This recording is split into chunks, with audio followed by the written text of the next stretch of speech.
मनाली छीना से कामयाबी तक, पाठशाला से यूनिवर्सिटी तक, संघर्ष से सफलता तक, स्वयंसेवक से मुख्य सेवक तक कैसे पहुंचे पुष्कर धामी।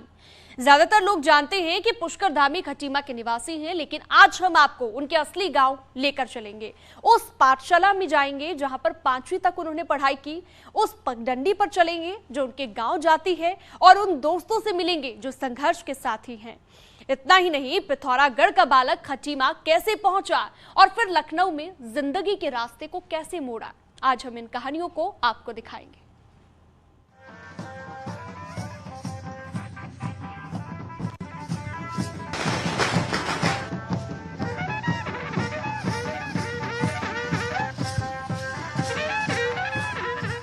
उत्तराखंड के 21 साल के इतिहास में पहली बार इतिहास बना, भ्रम टूटा।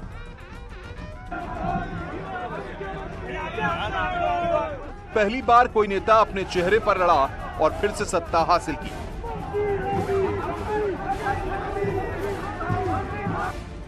पहली बार दूसरे टर्म के लिए किसी नेता को मुख्यमंत्री बनने का मौका मिला। पहली बार एक नौजवान पर बीजेपी ने 2 बार भरोसा किया और पहाड़ की कमान दे दी।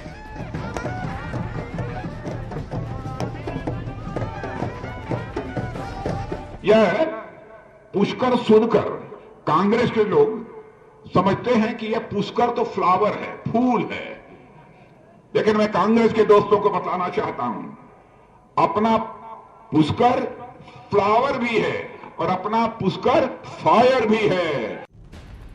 देश के रक्षा मंत्री राजनाथ सिंह चुनाव के दौरान फरवरी में पुष्कर सिंह धामी को फूल और आग से तुलना की थी। यानी एक ऐसा नेता जो सौम्य है लेकिन दिल में उत्तराखंड के लिए कुछ कर गुजरनी थी, आग भी है, और इसी आग ने उत्तराखंड के कप्तान को फिर से कमान दिलाई है। लोगों के मन में सवाल उठते होंगे कि पुष्कर धामी इस ऊंचाई तक कैसे पहुंचे। पार्टी का एक आम कार्यकर्ता प्रदेश का मुख्यमंत्री कैसे बना। क्या वजह है कि दूसरी बार भी बीजेपी ने पुष्कर धामी पर ही भरोसा किया और बागडोर दे दी। इन सवालों को समझने के लिए पुष्कर धामी के संघर्ष और उपलब्धियों को समझना होगा।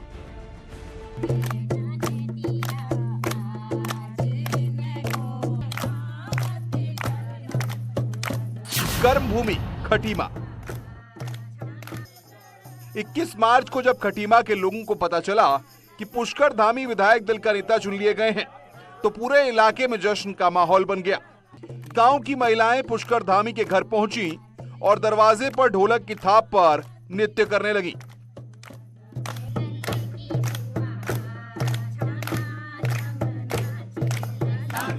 इसी जश्न के बीच न्यूज 18 की टीम उनके घर पहुंची।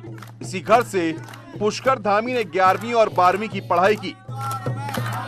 अगर यहाँ की बात करूँ तो यहाँ पर इसी आवाज़ से पुष्कर सिंह धामी लगभग 40 साल पहले यहाँ पर आ गए थे और 2012 और 2017 में यहाँ से विधायक चुने गए थे और जो 2017 से 22 की जो सरकार थी उसमें मुख्यमंत्री भी रहे। पुष्कर धामी के पिता फौज में थे। 80 के दशक में के पुष्कर धामी को लेकर खटीमा आए। सन 78 के आसपास खटीमा क्षेत्र में बसे, तब से वो लगभग यहीं उनके कर्मभूमि अपनी कर्मभूमि यहाँ बनाई। किस तरीके से देखते हैं, कितने साल लगभग यहाँ हो गए हैं? यहाँ पर लगभग 40 साल से ऊपर हो गए हैं वहाँ रहते हुए, लगातार यहीं रहे वो। क्या उम्र थी जब यहाँ खटीमा आए थे? लगभग 4 साल की उम्र में वो यहाँ खटीमा आ गए थे परिवार सहित। तो बचपन की कुछ यादें किस तरह से साझा कर रहे हैं? बचपन की यादें देखिए, ऐसा है कि बचपन उनका सादगीपूर्ण तरीके से बीता। हमारे जो चाचा जी थे वो फौज में थे। उसके बाद जो है बच्चे हमने ये प्राथमिक स्कूल नगरातराई में शिक्षा ग्रहण की। उसके बाद लुधियाना में 8 तक की कक्षा 8 तक के जो पढ़ाई करी पूरी करी। उसके बाद खटीमा पढ़ाई करी उन्होंने। प्राथमिक शिक्षा स्थानीय स्कूल में लेने के बाद 12वीं की पढ़ाई के लिए खटीमा के कॉलेज में आ गए। 1991 से 1993 में धामी ने 12वीं की पढ़ाई की। इस वक्त मैं मौजूद हूँ खटीमा के थारू इंटर कॉलेज में। ये थारू जो इंटर कॉलेज है यहाँ पर उनने यहाँ पर पढ़ाई की है 11 से लेकर 12 तक का। यहाँ पर 1991 से 93 के दौरान ये पढ़ाई यहाँ पर उनने की है। देखा जाए तो एक ऐतिहासिक जगह इसलिए भी इसको आज माना जा सकता है कि इसी स्कूल से पढ़ के आज मुख्यमंत्री के तौर पर दोबारा सत्ता पर काबिज हुए। पुराने उनके साथी हैं जो लोग यहाँ पर पढ़े हुए हैं। नंदन सिंह बिष्ट जी आप यहाँ पर, नंदन सिंह खड़ाई जी यहाँ पर हैं और चेयरमैन यहाँ पर हैं भी मंडी समिति में। क्या कहते हैं, क्या याद है आपकी?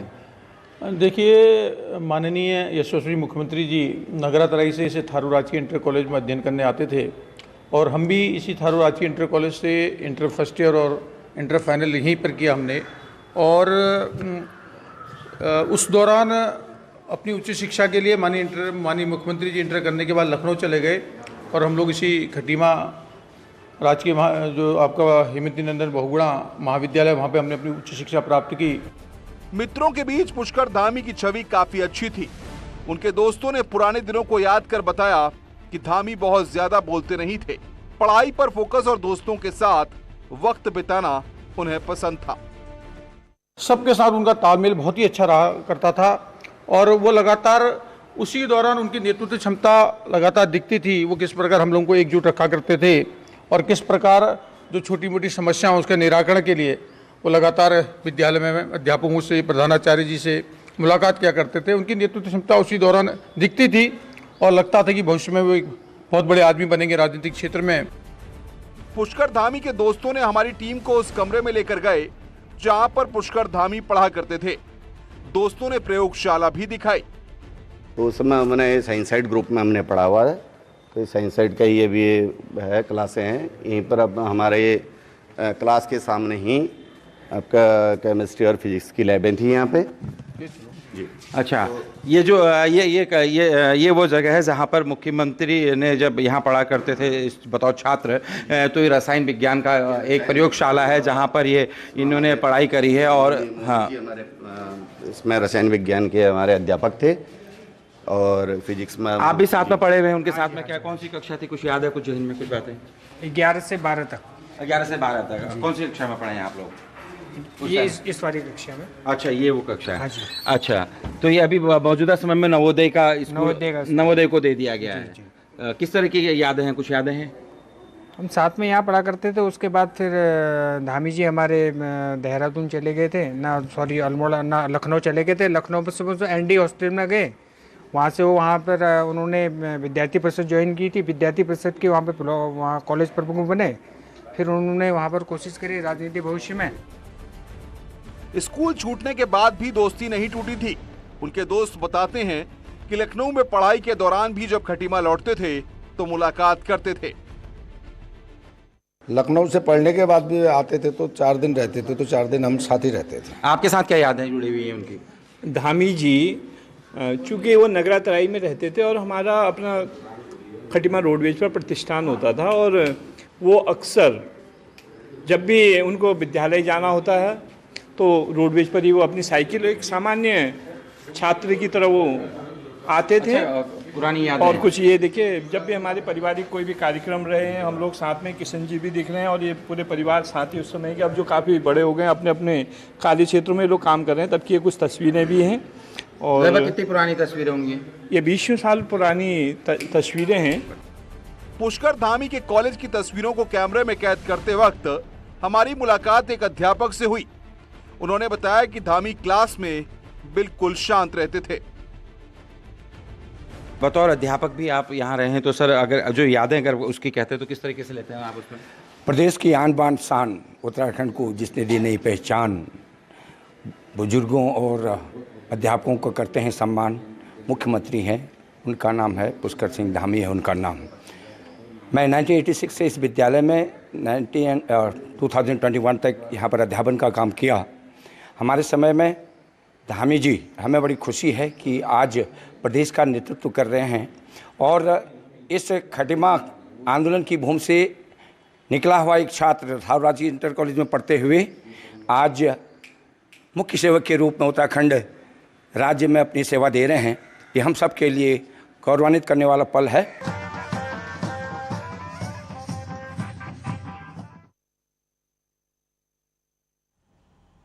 पुष्कर सिंह धामी का परिवार 40 साल से खटीमा में रहता है, लेकिन मूल रूप से पिथौरागढ़ के रहने वाले हैं। दोबारा विधायक दल के नेता चुने जाने के बाद न्यूज 18 की टीम उनके मूल गांव पहुंची। देखिए।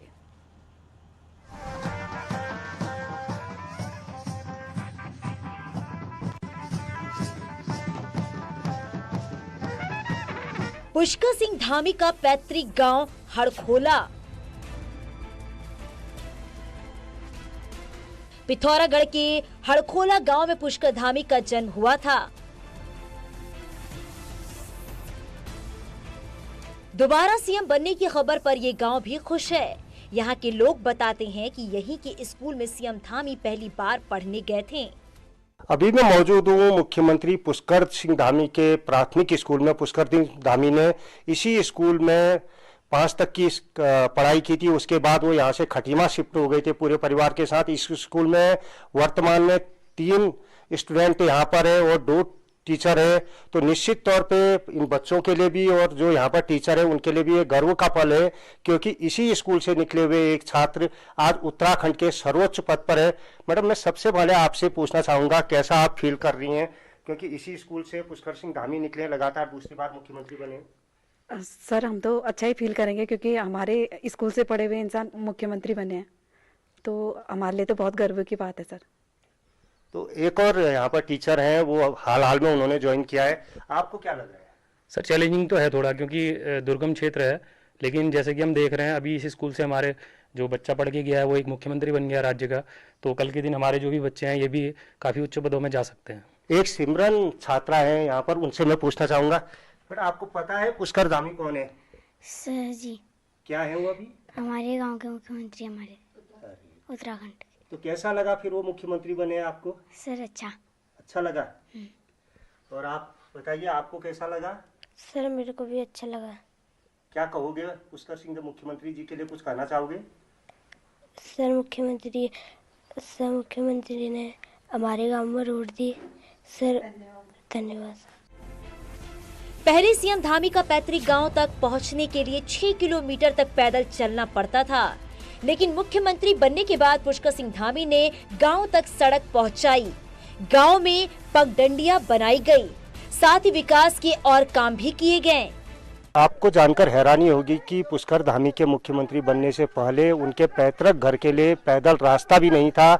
उनके मुख्यमंत्री बनने के बाद ये पैदल रास्ते पे काम हुआ है। आप देख सकते हैं रास्ता बन रहा है, और ठीक जो सामने आप देख रहे हैं वो मुख्यमंत्री का पैतृक घर है। यहीं पर मुख्यमंत्री रहा करते थे और इसी घर से वो खटीमा को शिफ्ट हुए। इन्हीं पगडंडियों से होकर न्यूज 18 की टीम पुष्कर सिंह धामी के पैतृक घर में पहुंची, जहां पर उनके अपने लोग मौजूद थे।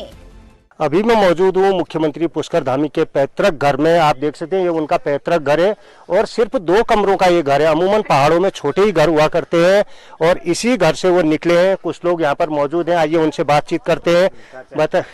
आप क्या लगते हैं पुष्कर धामी जी के, और क्या? मैं पुष्कर सिंह धामी का चाचा हूँ और वो हमारा भतीजा हुआ। आज हमको इतनी खुशी है, बहुत खुशी है, पूरे गाँव को, पूरे उत्तराखंड को खुशी है। वो जो पहले 2-4 महीने का उनका कार्यकाल था, 6 महीने का कार्यकाल था, उस कार्यकाल में उन्होंने अच्छा काम किया। मैं उनको बचपन से जानता हूं और बहुत अच्छा काम किया। कुछ लोग और मौजूद हैं, आपको क्या लग रहा है उनके घर में? अभी हम मौजूद हैं, इतना छोटा सा घर, इस छोटे से घर से निकलकर आदमी उत्तराखंड के सबसे बड़े पद पर, मुख्यमंत्री पर विराजमान हुआ है। क्या लग रहा है? बहुत बड़ी खुशी है जी। यहाँ तो खुशी का माहौल इतना बढ़िया है कि लोग बात झूम रहे हैं, नाच रहे हैं, गा रहे हैं कि दोबारा सीएम बनने की वजह से बहुत खुशी है लोगों में। सीएम धामी का गांव जश्न में डूबा है। महिलाएं खुशी में झूम रही हैं और नौजवान इस बात से खुश हैं कि अब उन्हें रोजगार के मौके मिलेंगे और सड़क पक्की हो जाने पर रास्ता और आसान हो जाएगा। आप देख सकते हैं हड़खोला गांव में कितना जोश है लोगों में। मुख्यमंत्री पुष्कर सिंह धामी जो दोबारा सीएम बने हैं, लोग खासे उत्साहित हैं, जो उसके नजदीकी लोग हैं। गांव में बहुत खुशी हो रही है। हमारे मुख्यमंत्री जी दोबारा से हमारे और उत्तराखंड के मुख्यमंत्री बन चुके हैं। हमें बहुत बहुत खुशी हो रही है। आज गांव में पूरी खुशी का माहौल है। एक उत्साही नौजवान हमारे साथ है। भैया आपको क्या लग रहा है, क्या कहोगे? हमें तो बहुत खुशी लग रही है आज हमारे ताऊजी जो हमारे सीएम बन चुके हैं, दोबारा से 12वें सीएम बन गए उत्तराखंड के, तो हमें बहुत खुशी है। तो हम ये कहना चाहेंगे कि जो हमारे घर में जो गांव में बेरोजगार हैं उनको रोजगार देने की वो सबको देंगे, हमारे गांव के लिए नहीं और पूरे उत्तराखंड के लिए करेंगे। हम ये नहीं कहेंगे कि हमारे गांव के लिए करें, सारे उत्तराखंड के लिए करें और विकास करें उत्तराखंड का।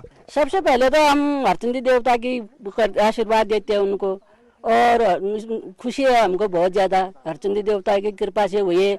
खुशी इतनी हो रही कि हमारे गांव में पुष्कर धामी बने, बहुत खुशी मनाते हैं, उनको बधाई देना चाहते हैं धामी जी को। हालांकि गांव के लोगों में खटीमा से चुनाव हारने का दुख है, लेकिन उनका कहना है एक कमांडर की तरह धामी ने अपनी सेना को हारने नहीं दिया। इस बात की खुशी है कि इस खुशी में गांव वालों ने जमकर नारेबाजी की।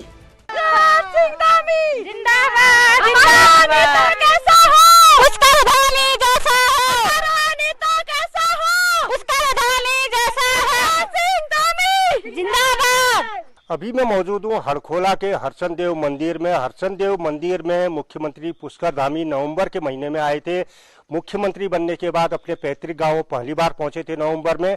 उसके बाद उन्होंने इसी मंदिर पे पूरे परिवार के साथ अपनी पूजा अर्चना की थी और ये कामना की थी कि उत्तराखंड की सियासत में वो फिर से स्थापित हो सके, और उनकी ये कामना पूरी भी हुई।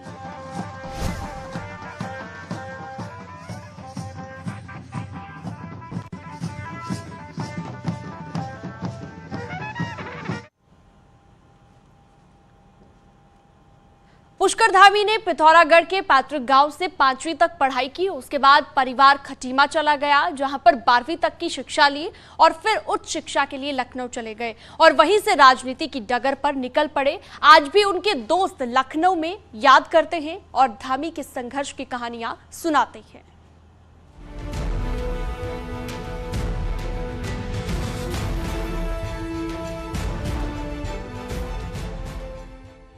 लखनऊ विश्वविद्यालय से छात्र राजनीति के जरिए देश में बड़ा नाम कमाने वाले वैसे तो कई चेहरे आपके जहन में होंगे, लेकिन इस वक्त सबसे बड़ा चेहरा है पुष्कर सिंह धामी का। इस वक्त मैं उसी कैंपस में मौजूद हूं जहां पर पुष्कर सिंह धामी ने एक लंबा वक्त गुजारा है। 90 के दशक में पुष्कर सिंह धामी ने यहां पर एडमिशन लिया था। इसके बाद उन्होंने यहां पर पढ़ाई तो की ही, लेकिन साथ ही सियासत के सफर की शुरुआत भी की। सियासी सफर को समझने से पहले हम आपको बताना चाहते हैं कि लखनऊ विश्वविद्यालय में धामी ने कैसा वक्त बिताया और आचार्य नरेंद्र देव हॉस्टल में उनकी जिंदगी कैसी रही। जिस जगह से उन्होंने सियासत की शुरुआत की थी, राजनीति की शुरुआत की थी, यही वो नरेंद्र देव अंतर्राष्ट्रीय छात्रावास है जहां पे एक दशक तक पुष्कर सिंह धामी ने अपना वक्त गुजारा है।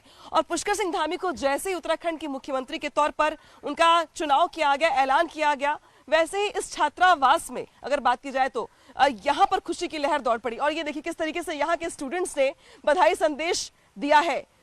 ये देखिए सबसे बड़ी बात ये कि आप भले ही पूरा जीवन कहीं पर भी गुजारे, लेकिन स्टूडेंट के तौर पर जहाँ पे आपने सबसे ज्यादा वक्त गुजारा होता है, वो कहा जाता है कि वो सबसे सुनहरे दिन होते हैं। आपका नाम क्या है? सत्य प्रकाश शुक्ला, मैं यहाँ सहायक अभियंता हूँ, निर्माण विभाग, लखनऊ विश्वविद्यालय।